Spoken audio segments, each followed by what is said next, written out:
Hello and welcome to another episode of Hollow Hearts One-on-One with Dr.Jacquie and Del Ro, America's marriage coach. This week we talk about Philautia love, which is self-love. And this week we have our own guest, Del Ro, weighing in on a few topics about the complexities and the ins and outs of self-love. This will be a great episode for you guys this week. Take care and, give us a like, comment, and subscribe. Hey, it's a good day in the neighborhood, and I'm not Mr. Rogers. You got Dr. Jacquie here, and I want to talk to you about Philautia love. That's self-love, everybody. Self-love.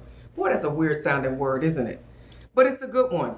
Self-love, I hear people think about, self-improvement, self-care, self-esteem. We can look at all of these different things, but self-love to me is really the key. And it's getting harder and harder to come by in the 21st century, particularly now that we've gone through the trauma of COVID. What are you doing to take care of yourself? Have you been good to yourself? Self-love is as simple as taking a warm bath and making sure that you love yourself as you're wiping the soap over your skin, not rushing because you're worth just that tender care. Self-love is doing something for you. Those are the obvious things, right? We know about taking care of your health. We know about taking care of your mental health. We know about taking me time. All of those are things that become a little cliches because we hear them all the time. But I really want to drill down on self-love, and I want to talk about something that's a little bit more abstract. And with me, I have joining me Aaron Del Ro. That's what you go by, correct, sir? That would be correct, ma'am. Well, Del Ro, welcome to the program, the podcast. Oh, thank you for having me. I'm really interested in you balancing out my female perspective, even though, I tell everybody all the time I speak male very well, raised in a household of nothing but brothers, now the mother of 2 males and a husband, so I've always been the only XX chromosome, and I'm pretty happy being there. Yes. Well, I want to talk about this idea of self-love. Self-love is really about how we feel about ourselves, which can also be called self-esteem, right? But self-esteem is not a constant. And I know that there's a lot of people that talk about how you should always be on and you should always love yourself. And all of that stuff is true, but I want people to really understand that it's a process. And don't get down on yourself because truly self-esteem and self-love ebbs and flows, right? It's like water. It's based on the events of life that go beyond what's normal. So it's never a constant. So I don't want you to feel bad because you go up and down. Just give yourself a hand clap and say, I'm normal, because you really are. What's most important, though, is that you learn how to recover when you are experiencing a lack of self-esteem, self-love, self-help, and that sort of thing. How do you recover? Would you like to sound off on that? I would love to sound off on that. I take a stab right now. I would say, and you're the expert, Dr. Jacquie, but I would say that self-love is the most important love, the most crucial love. And self-love is actually about what you won't do. When you love yourself, you're not going to put your whole values and body and whole soul and mind at risk. You're not going to do that. So to me, self-love has always been about what you won't do. When you love yourself, you're not going to risk everything that you worked for and put it on the line at a moment's notice. When you love yourself, you're not going to allow somebody to really come and bruise your self-esteem and bruise your ego and bruise who you are as a person in your inner workings and what you've worked so hard to become. I like that. It's about what you won't do. It's what you won't do. Like DJ Khaled said, never play yourself. Now, DJ Khaled is amazing. I was just watching something that he did just recently. His love for his son and his new album is just all of that. But, even that is an aspect of self-love. He's loving the him that's in his child. Isn't that amazing? But, I like to talk about how will you recover, though, when you do stumble and fall. And what I always tell people, sometimes you got to remember who you were before they broke your heart. You got to remember who you were before you suffered that loss, failure, or disappointment. And sometimes in remembering, you recapture, you regain the ground that you had, and you begin to re-see, right? Re-see your situation. Sometimes it's framed and your mental model is lying to you, and it's not what you think it is. So you got to remember who you were before it broke your heart, before they broke your heart. And, this up and down process around our self-love is really important because this thing that I'm talking about, when you were broken, failures break us, right? Disappointments break us. And, I always thought about that because in my life, I thought about things in terms of black and white. Either it's good or it's bad. And I think that when we divorce ourselves of those very strict views, we really begin to allow wisdom to seep in. We really allow the borders of our thinking to expand so that we begin to get a bird's eye view, which is really more accurate and perceptive about our surroundings. And what I've really learned is that, you really can't be happy unless you experience sadness. You really need the yin and the yang. I really can't be feeling successful unless I've really experienced failure as well. I can't go up unless I know what it is to go down. And so I wanted to talk about this whole aspect around these ups and downs and this breaking process that happens in our life. It was for me the idea that somebody broke my heart, a negative thing.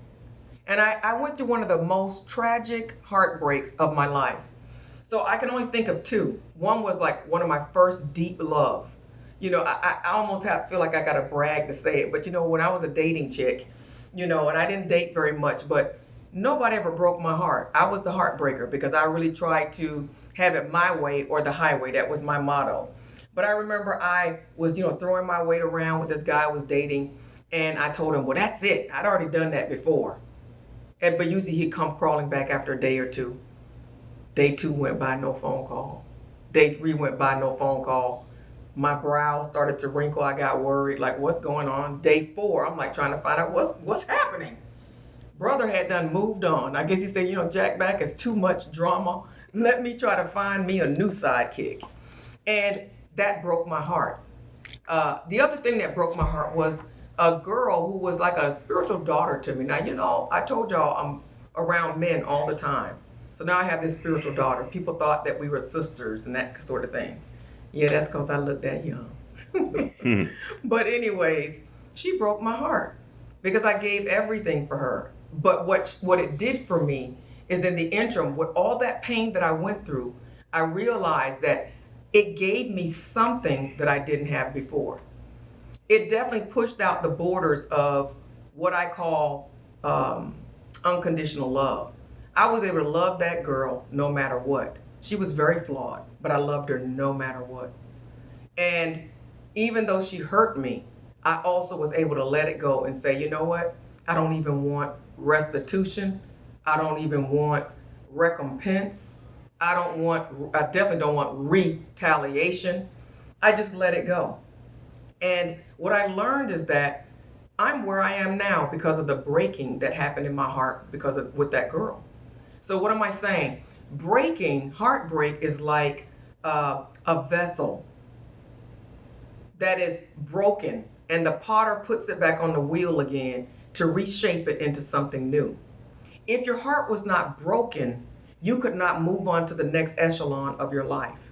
It is the breaking of your heart that allows it to be fashioned into another form, if we allow it to be broken in a healthy way. But what happens, just like when you learn, fights are good as long as you learn to fight fair. But what happens with heartbreak, is a lot of times we're tempted to change who we are on our own instead of allowing the process of the breaking to change us. What do? We tend to say, I'll never love again. I ain't never gonna let anybody do this. I'm not gonna ever show this to anyone again. And we begin to put up walls that changes the very architect of our soul. The architecture of our soul is change. We used to give, we were a giving, loving person. Now we become cold, stingy, and frugal. You've changed the context, the complexion of your soul. That's not good. But if you allow the breaking to teach you something, if you allow the breaking to make you into the new person that you need to become, then everything about you evolves in a better, more productive way. I don't stop loving. I just learn who not to give my love to. You got me? I don't stop giving. I become wiser to recognize who is the proper recipient of my generosity. I don't build up a wall. Hey, once again, welcome back to Hollow Hearts 101. On this podcast, we give you time to reflect, and we even ask some questions of you so you can think about things. Do you build up a wall? Were you once a giving person and now became more guarded, more fortified as a result of being hurt? That is not self-love. Think about times where you have decided to be more self-guarded or decided to be a different person because someone hurt you. Reflect on these things.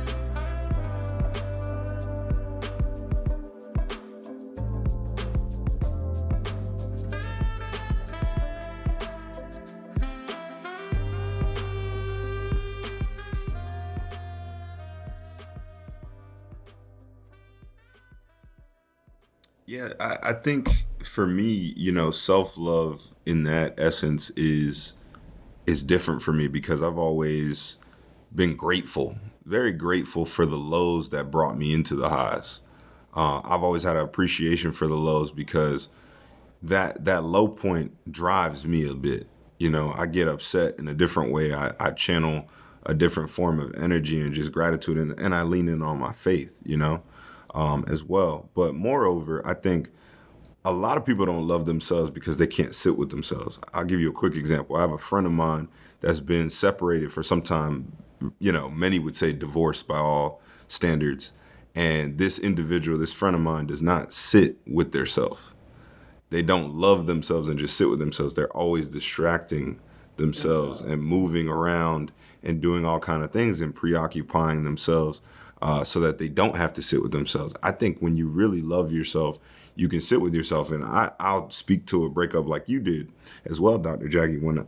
When I had a very significant breakup back in 2017, I sat with myself. I even sat with myself on the couch on a Saturday doing absolutely nothing and sat there and said, this sucks. This is a terrible place to be in.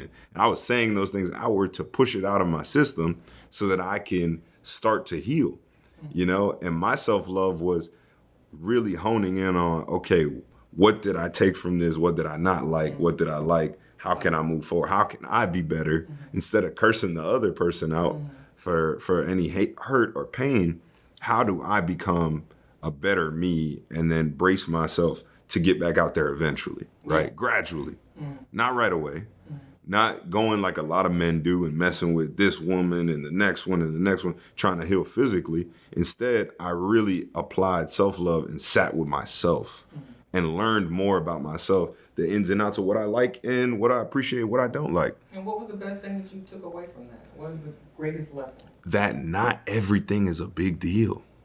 Not everything needs to be taken so seriously. If you can actually carve away from making certain situations, arguments, disagreements serious, you'll just be a lot happier, I think a lot of people allow pride to tap into their inner workings of relationships, whether it's friendships, romantic relationships, what have you. And I believe that all ties back into self-love, because when you don't love yourself, when you're upset about something that you feel is inadequate, it spews. It spews like slime. I don't know if you remember slime from Nickelodeon. Yeah, you just throw it all over the place. It spews. It's all over the place. It contaminates. Oh, absolutely. So it will contaminate your soul. Big time. It'll contaminate your future relationship. Your attitude. Your ability to be grateful. You come off sour to people now. So, that's something that I just never wanted. I wanted when people see me or I walk in the room, my presence is felt, yes, but it's felt in a positive light. It's in an empowering light. And then romantically the same. I want to uplift the woman that I'm with. I don't want that woman to ever feel like I'm dragging, her down. So I think that was my takeaway from that, time period of healing. But it was self-love by way of isolation. And I think that's part of it. Well, you know what it was for me? That relationship of heartbreak. I had to realize that being with that girl was for me to step to the platform of Dr. Jacquie. That was the very thing. Those were the birth pains that pushed me to Dr. Jacquie. Prior to that, I wasn't Dr. Jacquie, but I learned so much from that messed up girl, from her life and all of the intricacies of it. I learned a lot about honing my craft on the knowledge that I gained from that relationship. So what was the cost? The cost was some heartbreak. That was my tuition for the lessons that I learned. that birthed me into a new career dynamic. So, I love this whole thing. To me, self-love is also loving a positive perspective.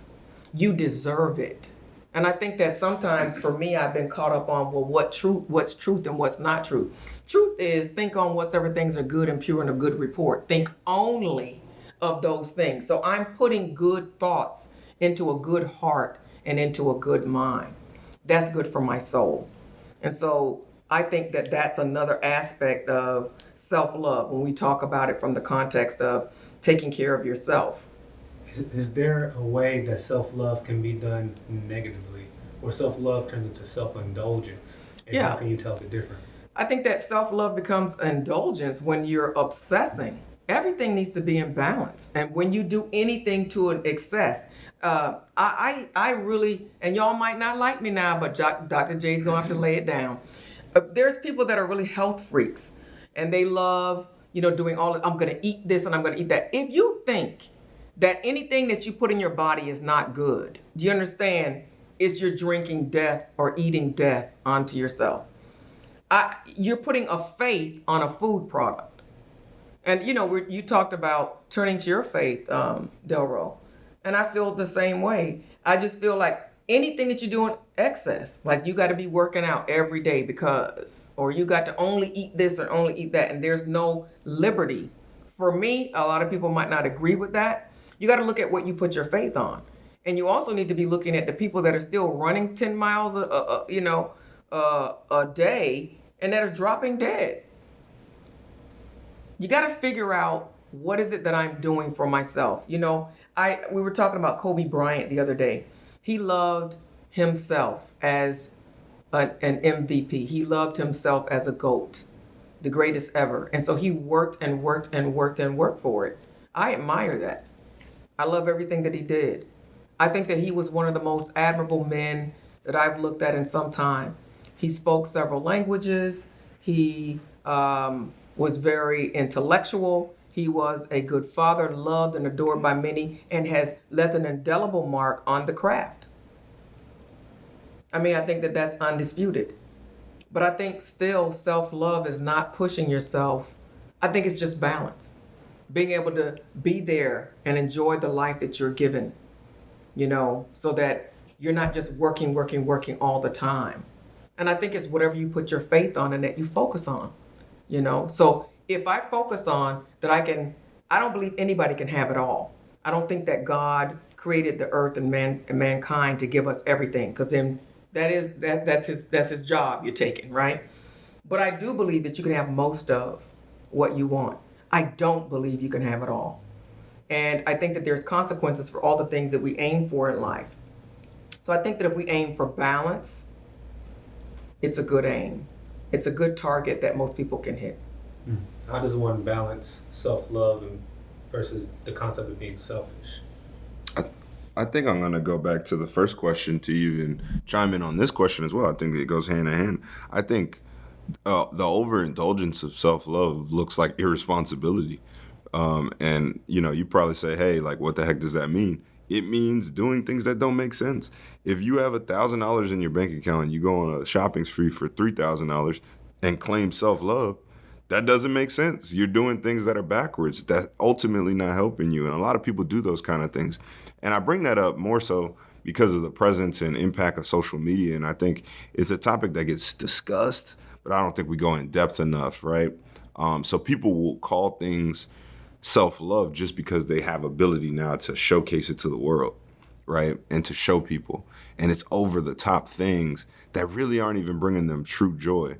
It's just this false sense of satisfaction because you clicked and double tapped twice on my photo. Exactly. So now I'm gaining this love that's not real. Now, we need to hit on that though, Del Ro, because you're talking about self-love through social media.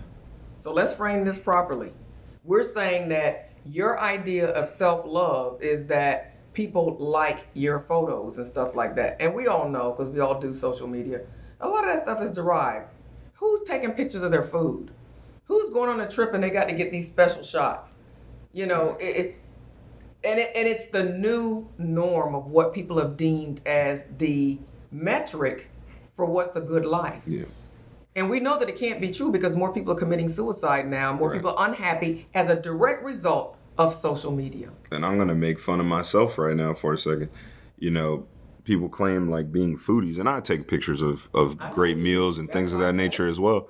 I don't claim to be foodie anymore because I heard a great joke from an African comedian that basically said, "What is a foodie?" That doesn't even make sense. Everybody's a foodie. We all eat. We all need to eat. So there can't be foodies in this world, which makes perfect sense to me if you really think about it. And you go to the old adage, and you know, parents used to say it back in the day, like, "Oh, there's starving children in whatever nation," right? That's true. How overprivileged are we that we take, you know, these images of these extravagant meals or what we think to be extravagant or what have you. So I just think, you know, we've gotten a lot of things backwards in terms of self-love, and we've gotten away from things that just make sense, like I mentioned before. We're out of balance a little bit. Well, I'm going to say this about self-love for me is loving others. I feel loved when I love others because it generates something inside of me that is indescribable. When I give and I do for someone else, when I make someone else happy, when I give something to someone and I see that it meant something to them and I gave it out of my heart, that I thought about it, and it cost me something to give it to them, that means a lot to me. So that's self-love for me. Self-love for me is giving back. Self-love for me is being true to myself. Self-love is also being honest with myself. Because let's face it, we all lie, but one thing we shouldn't do is lie to ourselves. And so all of those things for me are measures of self-love. How do you define self-love? Is self-love something that you prescribe to? Is self-love giving? Is self-love reflection? What is your definition of self-love? And just like Dr. Jacquie said, don't lie to yourself. You have to be true with yourself in order to figure out what yourself really wants. So, take this time to define what self-love looks like to you.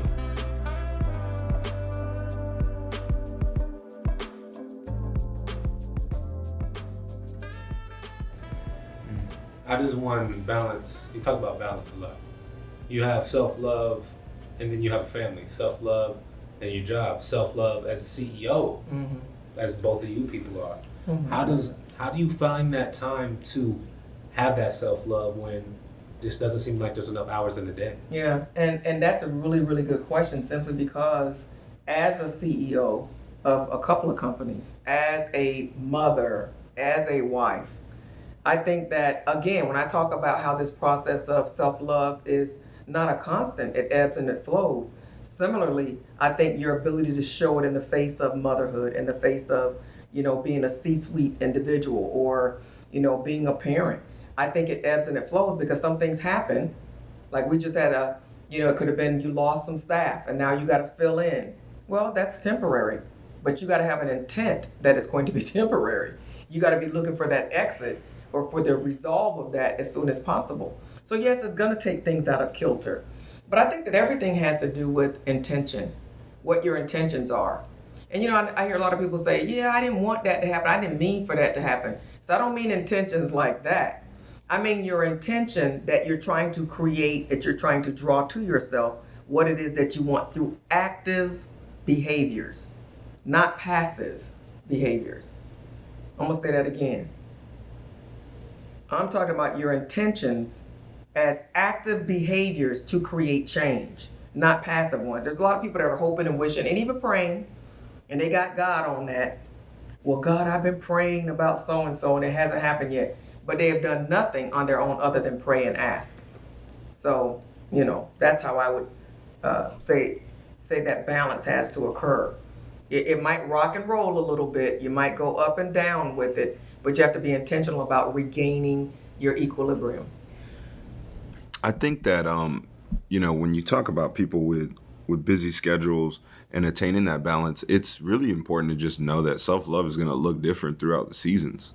Like your life has seasons, you have different, you know, time periods, and that self-love may look very different, you know. For instance, there may be a season where stuff is nonstop at work. You may need to take that day and just like zone out, watch TV, lay around, do nothing, get a massage, whatever that looks like for you. And then there's moments like for me, for example, where my self-love is quality time with people that I really love, family, friends, where I could just step away from everything and it's just a day dedicated, or 2 days straight dedicated to nothing but family and friends. And those are the moments where, I'm able to recharge. So I think it's very, just important to just think through the seasons of your life and just knowing that self-love's not always going to look exactly the same. Well, I was going to just add this. Self-love means nurturing, growing yourself. Self-development, developing your intellect and your skills and your talents. What investment are you making on yourself other than the school of hard knocks? You should be registered somewhere, learning something. My God, now there's podcasts, there's YouTube. Stop, learn how to put on makeup and learn how to do something better with your life. Learn how to do QuickBooks so you can be doing accounting on bookkeeping on the side. What are you doing so that you can take better vacations and take time to pamper yourself?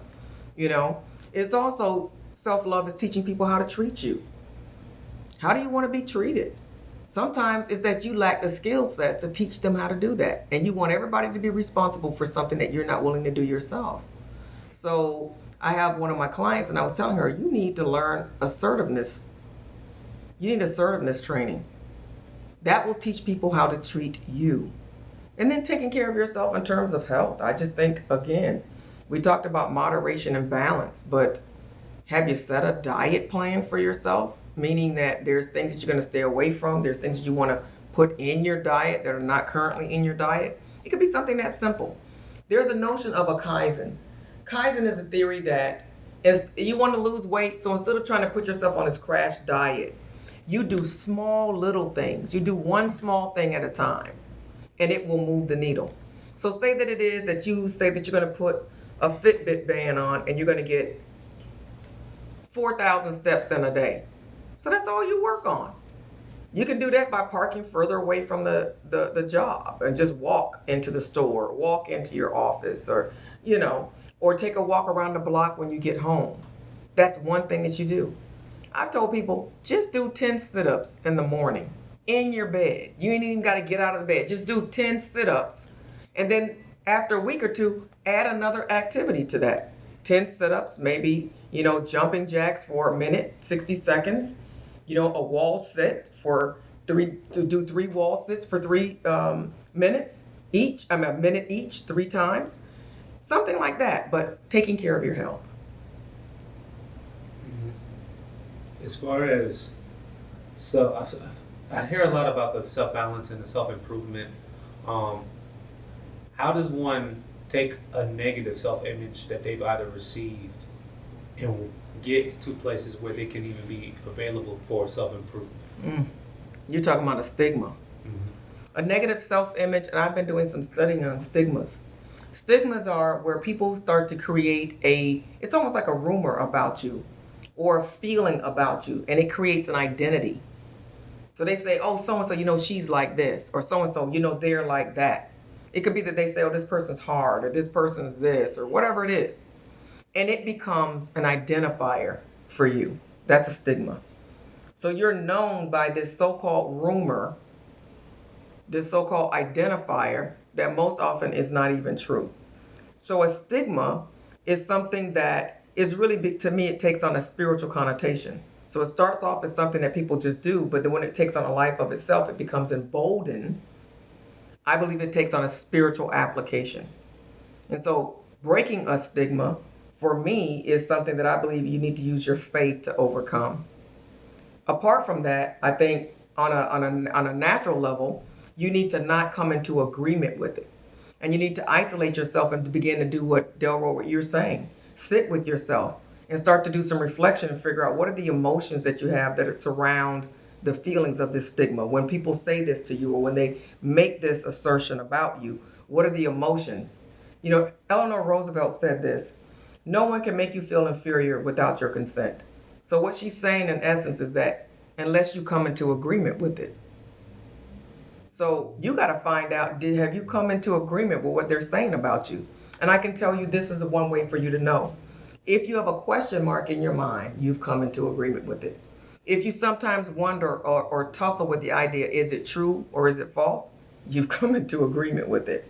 And so I think that emotionally it starts with you breaking that agreement. That is not true about me. And instead, you might need to be doing some declarations every morning.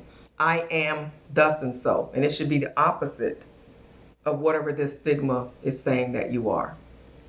I heavily agree with that. I just also approach things differently. I think I'm like a rare breed. I really don't care what a lot of people think. I think I was brought up by two strong-willed individuals that just really didn't speak that into my life and kind of breathed into me. This is who you are. This is who you are. This is who you are. And I know that most people don't have that luxury. And I was blessed to have that. However, I will say that's something you can adapt and grow and build within yourself, without a doubt. When you understand who you are and how you operate, you can certainly, deny people the ability to tell you about yourself in that regard, and tell you what you're about and what you, do on a regular basis. So I think it's such a powerful piece of self-love to have that inner confidence to just know like, hey, these individuals, these people, this group of people, this set of people are saying this about me, but that has no bearing on how I move, how I operate, what I do in and out, and how I love other people. And to me, that's so significant because we go back to social media, we go back to what people consume, right, on TV and different forms of media, and that's not what's being spoken about. People are being classified and put in boxes, like just because a woman is attractive and has over 10K followers on Instagram, she's an IG model. No, you're not an IG model. Maybe she just acquired that following because of the kind of content she put out. You never know. But, I am a huge believer in not being classified and not being siloed into categories. I think you can forge your own path and break out of that. And you do that by loving yourself first and really knowing yourself. So I have a question. You say by loving yourself, but is that a process that you do at one time and you're done? Or is that even ongoing? I think I almost want to throw that question back at you, Dr. Jackie, because you're the expert. But moreover, I think it has to be a process. That's not a one and done. I think there's rare individuals that have, it's funny because Zay and I earlier were talking about this, irrational confidence, but those are rare individuals and you don't come by those people that often, I don't think. But what would you say though, Del Ro, to the person that's not like you, that has this rare confidence? And they are struggling right now, whether it's because it's a situation that's arisen in their life or that they just find themselves in need of leveling up to that next level of confidence. What would you say to those individuals that need to learn to do that? Well, I like what you said. You mentioned declarations. I think there's steps that you take. And I think those steps look different for everybody. One thing I'm not an advocate of is like blanketing it and making it seem like everything that we say here today is going to work for everybody the same way. I think there's options to it, but I love what you said about declarations, so I'll stick there. Declarations, affirmations, and just speaking positivity and blessings into your life is the first step, I believe, because what it does is you start to change your mind. A friend of mine during a summit that we did actually made a beautiful example. He made everybody in a room, it was like 800 students, close their eyes. And he said, can you imagine a blue sky with clouds in it? And everybody said yes, and everybody could see it. They got the motion and vision in their mind. And then at moment's notice, he said, now imagine a night sky. And everybody said that they could see it, and they had their eyes closed, they could see it. They're raising their hands, they're feeling around. And he says, that's how fast you can change your mind. That was powerful, right? And why I love that example so much is because that's how you can change your mentality. And I'm not trying to make it sound like it's easy. I know that I have a rare mindset and a rare confidence. However, I know that even I have to go back and change my mind on certain things. And by changing your mind, you change your overall mentality, which also changes what? Your attitude. And when you start to meet different things in your life with attitude that's positive, upbeat, progressive, then I believe that the way that you self-love and love yourself in general changes. I agree. Well, did you know that when you actually do affirmations, when you're speaking them out, that there's a part of the frontal lobe of your brain that actually activates? It doesn't turn on, but it turns on at the sound of your own words speaking to yourself. In addition to that, when you speak softly to your own body, it doesn't really matter, but when you say something about your health, about your own self, scientists have found that it changes the chemical composition of your very body to align to whatever it is you're saying about the body. Oh, I got all this cellulite. Or, my muscles are so weak. Or, whatever it is, though the chemicals in your body begin to change to make whatever you said about yourself true. So I think that what you're saying about the power of affirmations is really important. I think that we have to change our mind by changing our thoughts. We have to change our thoughts by changing our emotions. And so one of the things I say is, God, heal my emotions. Because, emotions they'll lie to you. Just because you feel something doesn't mean that it's true. And so I think that there's that cycle or that chain that we see. Emotions, thoughts, behaviors, and then beliefs. And so I think that you've given quite a bit of information for us to, make sure that we show self-love. I want to thank you today for tuning in. This has been a really good topic that I love having you here, Del Ro. I think I heard some things that I really enjoyed. I liked everything that you said, actually. And I hope that our listeners will really benefit from this podcast. Love yourself today. Be good to yourself. Be kind to yourself. And remember that you're important.